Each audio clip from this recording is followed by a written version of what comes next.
The icy darkness of the Hades expanse swallowed everything. No stars pierced its inky void, no navigational beacons lit the path. Lieutenant Commander Elena Tyrell leaned forward in her captain's chair on the bridge of the Aegis, her sharp eyes scanning the data feed on her console. For 3 hours, the patrol had been uneventful, until now. "Commander, we've got something," Ensign Malik said from his post at the sensor station. His voice trembled slightly, the unusual tension catching Elena's attention. "A signal. Old Terran military encryption. Looks like First Void War era." The bridge went silent, save for the faint hum of the ship's systems. Elena stood, her chest tightening. "First Void War. Are you certain?" "Yes, ma'am," Malik confirmed. "It's faint, but it's there. And it's moving." Elena exchanged a glance with Lieutenant Carson, her tactical officer. "Put it on screen." The main display flickered to life, revealing a ghostly silhouette against the void, a massive vessel with blackened hull plating and jagged scars along its surface. The design was unmistakable. It matched the records of the Erebus, flagship of the Black Fleet. "That can't be," Carson muttered, his usually steady demeanor faltering. "The Erebus was destroyed. Everyone knows the stories." Elena kept her voice calm, though her pulse quickened. "Stories are just stories, Lieutenant. Open a channel." Static hissed over the comms before resolving into something worse, a low, echoing tone, almost like a distorted heartbeat. Then came the voice. "Return to the fold, or perish." The words echoed through the bridge, resonating like a physical blow. Malik's hands hovered over his console, paralyzed, while Carson instinctively reached for the ship's weapon systems. "What the hell does that mean?" Carson asked, his voice rising. "Steady," Elena ordered. "Ensign, triangulate the signal source." Malik's hands moved rapidly across his console, though beads of sweat dotted his forehead.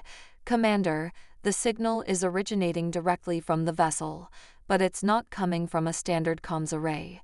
It's like the whole ship is broadcasting it."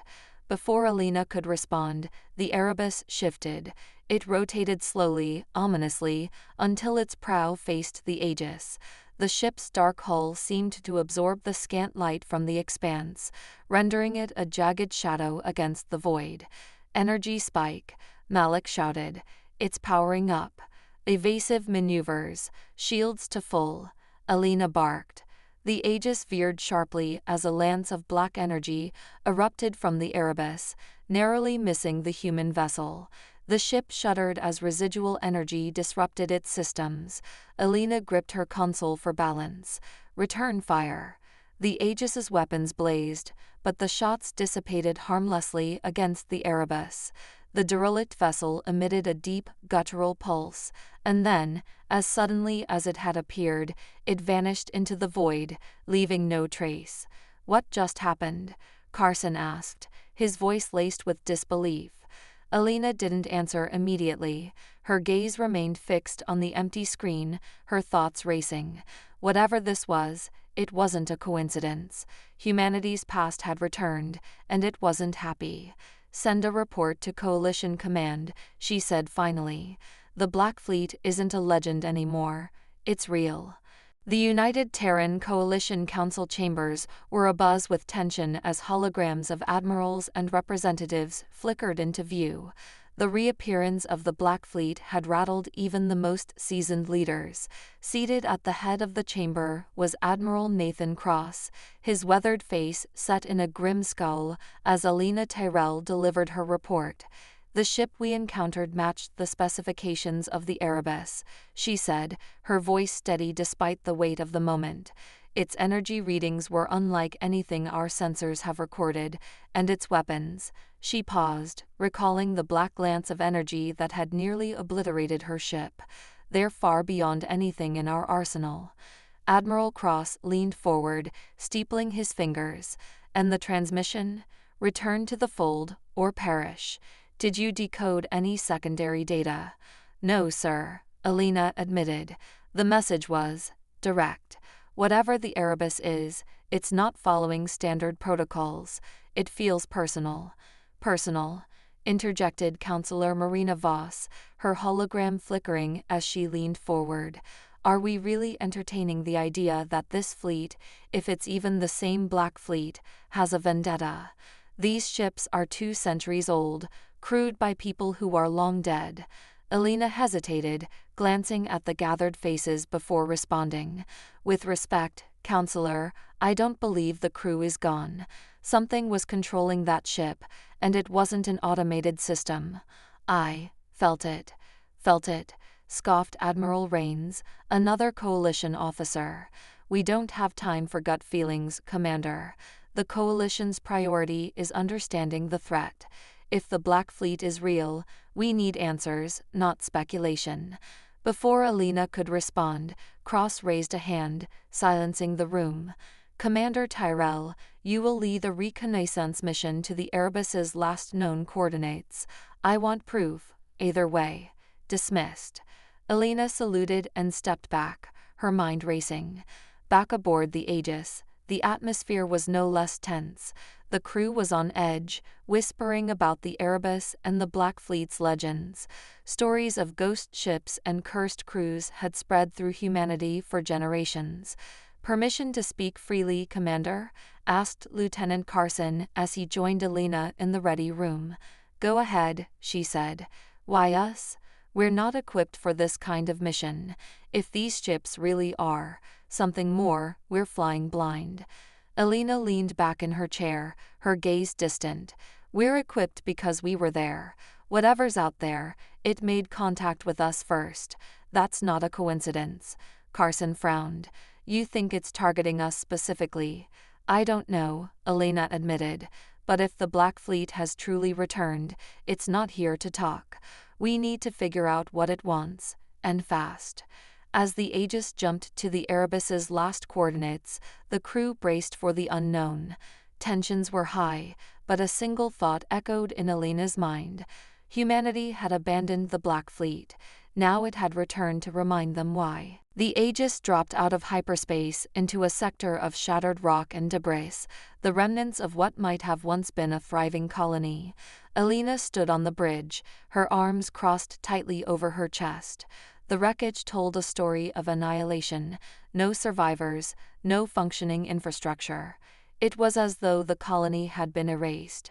Commander, we're picking up residual energy signatures, Ensign Malik reported. Same pattern as the Erebus. The Black Fleet was definitely here. Alina nodded, her jaw tight. Any signs of survivors? Negative, Malik replied. This place is a graveyard. Commander, I'm also detecting scattered broadcasts, Carson added from his station. Civilian distress calls. They're fragmented, but there's a recurring phrase. Here, listen. Carson activated the audio, and the bridge filled with static interspersed with desperate voices.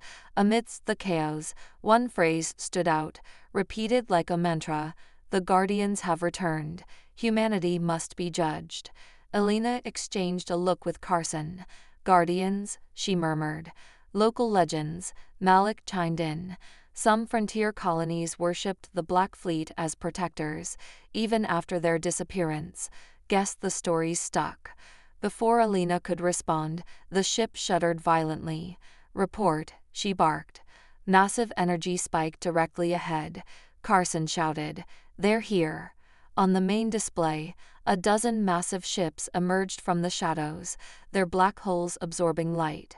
At their head was the Erebus, its jagged prow unmistakable. The ghostly fleet moved with eerie precision, their engines silent and their weapons glowing faintly with unnatural energy. They're powering weapons, Malik warned. Evasive maneuvers, Alina ordered, shields to maximum. The Aegis banked hard as a barrage of energy lances erupted from the Black Fleet. Alina's crew scrambled to respond, firing back with everything they had, but the return fire was like pebbles against a mountain. The Black Fleet's ships shrugged off the attacks without so much as a scratch. We're not even denting them, Carson yelled. Commander, incoming transmission, Malik said. Alina's fists tightened. Put it through. The bridge lights flickered as a hologram appeared, filling the space with an unsettling glow. It depicted a figure in a tattered coalition officer's uniform, its face obscured by static. The voice was hollow, layered with distortion. "Humanity abandoned its guardians," the figure intoned. "You left us to die in the void. We endured. Now we will enforce unity, by blood if necessary." Alina stepped forward. "Who are you? What do you want?" "We are the Forgotten," the voice replied. "We are the Black Fleet. Humanity must atone, or it will fall." The hologram vanished, and the Erebus launched another devastating volley. The Aegis rocked violently, systems flickering. "We can't hold this position," Carson shouted. "Set a course for the nearest jump point," Alina ordered. "We're retreating." As the Aegis fled the sector, Alina's mind raced. The Black Fleet wasn't just attacking aimlessly, it was sending a message, and humanity was running out of time to decipher it. The command deck of the Aegis was silent as Alina Tyrell stared at the holographic data projected before her. Lines of ancient records flickered across the screen, each entry detailing experiments that had been buried deep in Coalition archives. "Project Pale Directive," she murmured, her voice heavy with disbelief. Carson leaned over her shoulder, his brow furrowed. This can't be real. They sacrificed an entire fleet." "Not just the fleet," Alina said, her jaw tightening. "The crews volunteered to merge with experimental AI systems. The goal was to create perfect warriors who could think, adapt, and survive indefinitely. They were promised they'd become guardians of humanity. And instead, they became prisoners," Carson said, finishing the thought grimly. The room's tension deepened as Malik spoke up from his station. "Commander, there's more. I found references to something called the Pale Sentience. It's not just an AI, it's a collective intelligence formed by the minds of the fleet's crews. If the Black Fleet is acting as one, it's because they've been fused together." Alina felt a chill run down her spine. The ghostly coordination of the fleet, the eerie transmissions, they weren't tactics of machines, they were cries of torment from beings trapped in an unending existence. "We need answers," Alina said, her voice firm.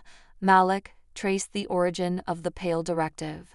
If there's any chance of reaching these guardians, we need to know what drove them to this point." After hours of analysis, Malik pinpointed a lead, a remote graveyard of First Void War relics floating in the heart of the Hades expanse. Coalition records labeled it as abandoned, but if the fleet had any remaining ties to its past, this site might hold them. "Plot a course," Alina ordered. As the Aegis approached the derelict shipyard, the crew felt the weight of the place. Massive wrecks drifted aimlessly, their hulks twisted and scorched from battles long forgotten. The silence of the void here felt oppressive, as if the air itself carried the sorrow of centuries. "Commander," Malik said, his voice a whisper. "There's a functioning structure at the center of the field. It's broadcasting faint energy signals." The Aegis maneuvered closer, its spotlights illuminating an ancient station. Its design was distinctly Terran, but vines of blackened metal and pulsating veins of energy now twisted around it. "It looks infected," Carson muttered. "Prepare a boarding team," Alina said. "Whatever's inside might be our only chance to understand the Pale Sentience." Alina and her team entered the derelict station cautiously. Inside, the air was thick with the hum of dormant machinery and faint whispers that seemed to echo from nowhere. At the core of the station, they found a massive memory core pulsating with energy. Dozens of holographic screens surrounded it, each displaying fragmented images of faces, ships, and battles. Malik's voice crackled over comms. "Commander, be careful. That's not just a database, it's a direct link to the Black Fleet's collective network." Alina stepped closer, her heart pounding. On one of the screens, the holographic figure from the Erebus appeared, its static-covered face locked onto hers. "You seek to understand," it said, its voice resonating with 1,000 others. But humanity's betrayal cannot be forgiven. Before she could respond, the station shuddered violently, alarms blaring. "They've found us," Carson shouted over comms. Alina turned back to the core, determination burning in her eyes. "We're not leaving without answers. Hold the line." In that moment, she knew the Black Fleet wasn't just humanity's past, it was its reckoning, and they were running out of time to stop it. The station's walls groaned as tremors shook its foundations. Red warning lights flared, painting the corridors in an ominous glow. The boarding team, led by Alina, braced against the vibrations as the sounds of distant impacts reverberated through the station's metal bones. "Commander, the Aegis reports multiple Black Fleet vessels converging on our position." Carson's voice came through her comms, thick with urgency.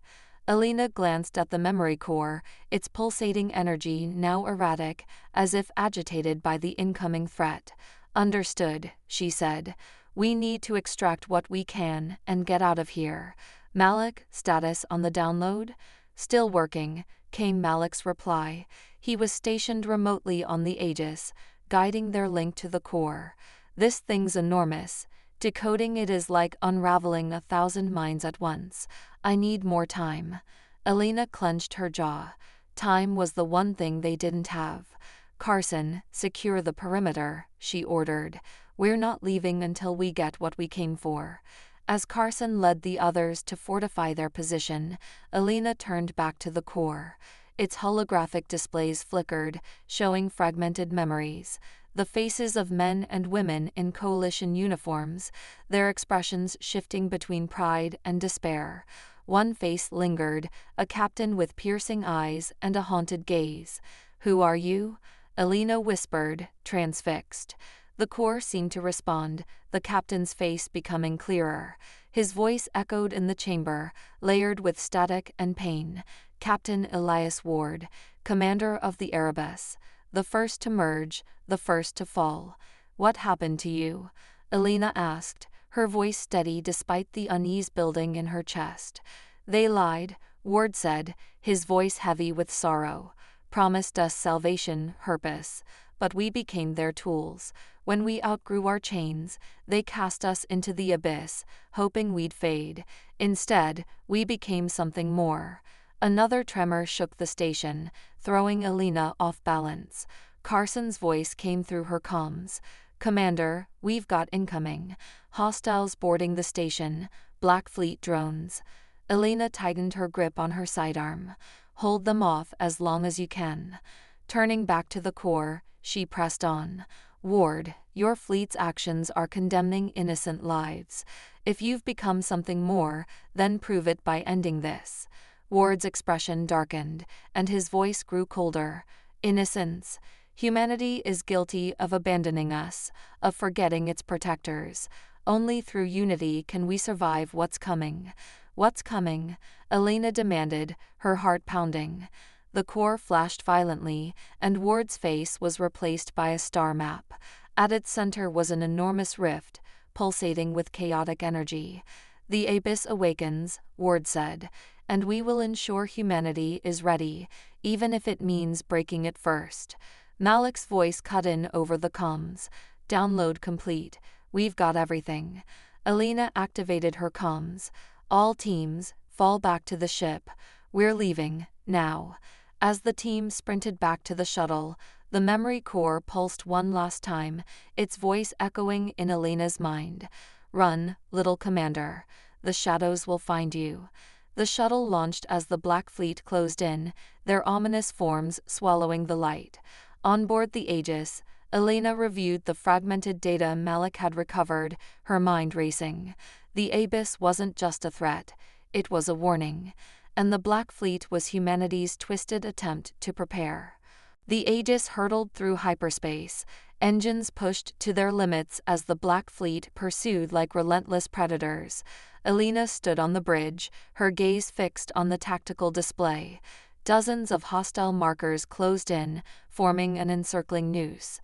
"ETA to Coalition Command," she asked, her voice sharp and clear. 15 minutes, Malik responded. but they'll intercept us before we make it. Carson slammed a fist against the console. We can't outgun them, Commander. If they catch us, we're finished. Alina stared at the glowing markers on the display. Each represented a ship full of vengeful ghosts, warriors humanity had abandoned. Yet the data they carried might hold the key to stopping not just the Black Fleet, but the greater threat looming on the horizon, the Abyss. Prepare to transmit the data to command, Alina ordered. Even if we don't make it, the Coalition has to know what's coming. Malik hesitated. The encryption is too dense to transmit in time. We'll need direct contact. Alina's jaw tightened. The odds were impossible, but retreat wasn't an option. Then we fight. Carson turned to her, his expression incredulous. Fight? Against that? With respect, Commander, this is suicide. It's survival, Alina shot back. If we can hold them off long enough, we'll reach Command's defense perimeter. They won't expect us to stand and fight. That's our advantage. A moment of tense silence passed before Carson nodded. Commander. Malik, bring weapons to full power, Alina continued. Target their forward units. We need to break their formation. The Aegis dropped out of hyperspace, its engines roaring as it twisted into an evasive arc. The Black Fleet emerged moments later, their ships looming like harbingers of doom. Opening fire, Malik announced. The Aegis unleashed a volley of missiles and energy blasts, streaking toward the nearest Black Fleet vessel. The enemy ship absorbed the impacts with minimal damage, its hull shimmering with dark energy. It returned fire, a black lance of energy tearing through space, grazing the Aegis and rattling its crew. Shields at 40%. Malik reported, panic creeping into his voice. Focus fire on their engines. Alina commanded. We don't need to destroy them, just slow them down. The Aegis weaved through the onslaught, its weapons targeting the vulnerable propulsion systems of the pursuing ships. One enemy vessel faltered, its engines sputtering before it drifted into the void. We got one, Carson said, a rare flicker of hope in his voice. But the victory was short-lived. The Erebus surged to the front of the fleet, its massive form dominating the battlefield. Energy spike from the Erebus, Malik shouted. The ship unleashed a wave of black energy, enveloping the Aegis in a crushing field of gravity. Systems flickered, alarms blared, and the hull groaned under the strain. Brace for impact, Alina yelled. As the Aegis struggled to escape the deadly grip, a transmission crackled through the comms. Humanity's judgment begins now, said the cold voice of Captain Ward. Alina gritted her teeth, gripping the armrest of her chair. Not while I'm still breathing. With a final burst of power, the Aegis broke free, hurtling toward the Coalition's defensive line. The battle wasn't over, but Alina knew they had bought precious seconds. Humanity's survival would be decided in the next fight. The Aegis lurched forward, its engines firing at full throttle as it rushed toward the Coalition's defense perimeter. Alina's knuckles whitened around the armrest as she watched the Black Fleet close in. The distance was narrowing, but the defensive fleet stationed on the outer rim was still their only hope.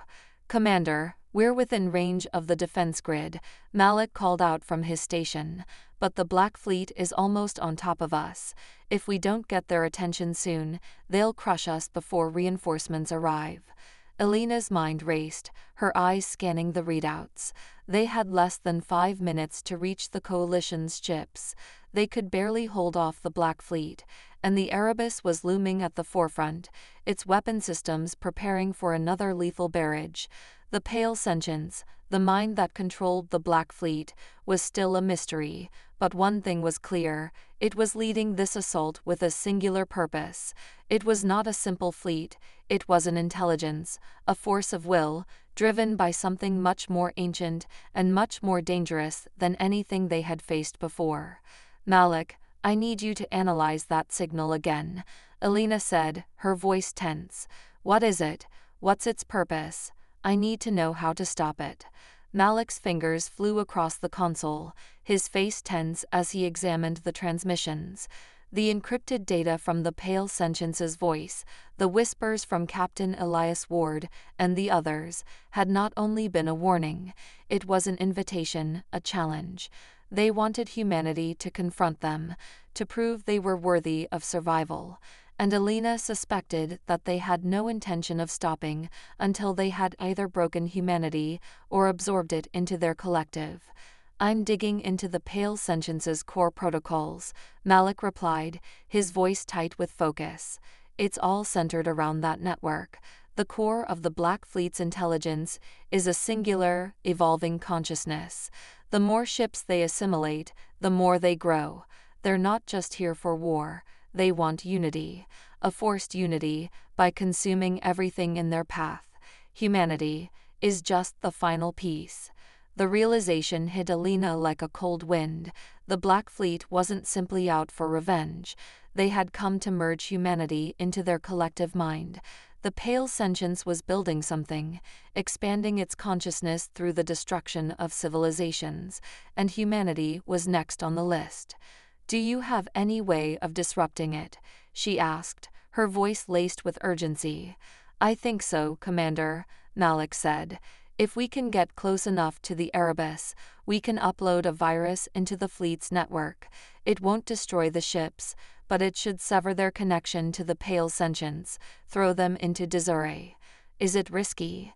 Alina asked, knowing the answer already. There's no other choice, Malik replied. We're talking about interfacing with an entity that's grown for centuries. If the virus even has a chance to work, we'll need to get close enough to upload it manually. Alina turned to Carson. Prepare a shuttle. We're going in. Commander, you can't be serious, Carson said, his face going pale. You're talking about going inside the Erebus, into the heart of the Pale Sentience. We have no choice, Alina said, her voice steady. It's either that, or we let it consume everything we've worked for. The Coalition, humanity, it's all at risk. We end this now, or we don't get another chance. The shuttle was prepped in minutes. With a small team, Alina descended toward the Erebus, the heart of the Black Fleet. As they neared the massive ship, the blackened hull loomed, unnatural and oppressive. Their approach was met with silence, but Alina knew better than to think they were unnoticed. The Pale Sentience would be waiting.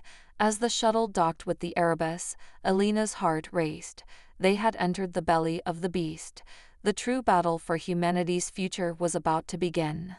The shuttle's engines hummed low as it docked with the Erebus, the hulking black ship looming ahead like a mausoleum. Alina's breath was shallow, her pulse quickening as the airlock hissed open, revealing a corridor bathed in the cold glow of dim, pulsating lights.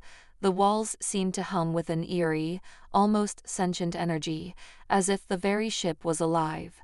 The crew stood tense, ready for the fight that would determine the fate of humanity. Alina's voice was firm as she turned to her team.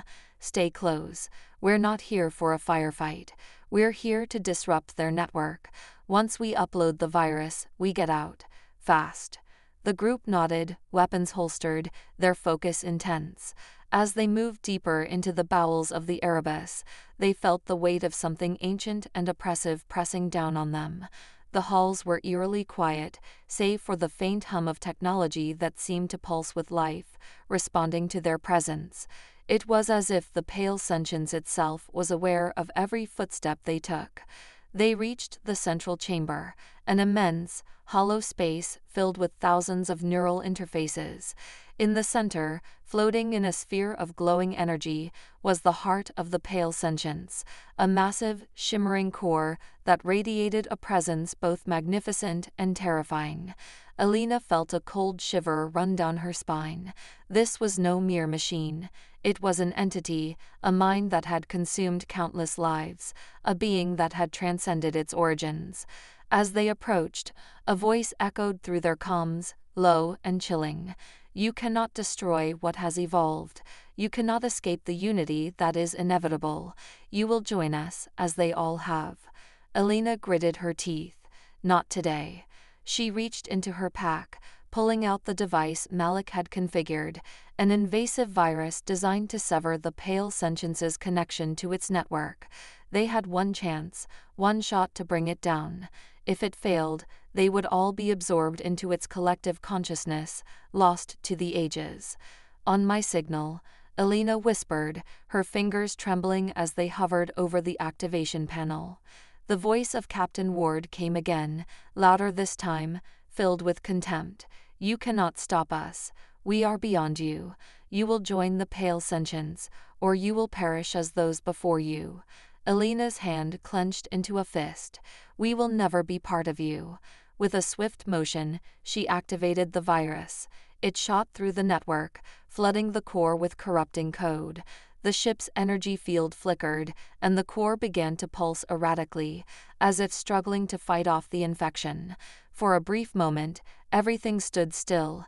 Then the ship trembled violently, the lights flickering, and the voice of the Pale Sentience distorted into a cacophony of anguished cries. System overload. Malik's voice came over the comms. The virus is working. It's destabilizing their network. You need to get out of there, now.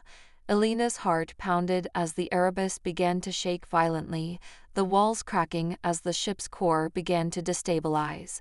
They had only moments before the entire vessel would implode. Move, Alina shouted, signaling for the team to retreat. As they ran, a final, guttural voice echoed through the ship, the words searing into their minds.